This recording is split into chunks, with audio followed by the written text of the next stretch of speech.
বন্ধুরা, আজকে আমরা নীলরতন সরকার মেডিকেল কলেজ হসপিটালে একটি রিক্রুটমেন্ট নিয়ে আলোচনা করব। যেখানে যে শূন্যপদ প্রকাশিত হয়েছে সেটা কতগুলি শূন্যপদ আছে এবং কোন কোন পোস্টের জন্য নিয়োগ করা হবে সেই সংক্রান্ত।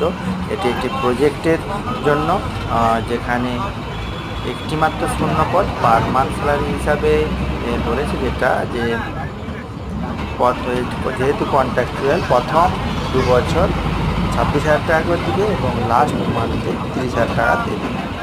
এবং সেখানে কিভাবে অ্যাপ্লিকেশানটা করবে এবং তার বিস্তারিত আমি এই ডেসক্রিপশান বক্সে দিয়ে দিচ্ছি, সেখান থেকে তোমরা দেখে নিতে পারো।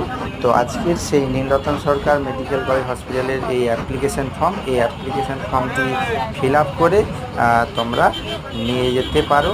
এখানে এই রিক্রুটমেন্ট নোটিশটি প্রকাশিত হয়েছে।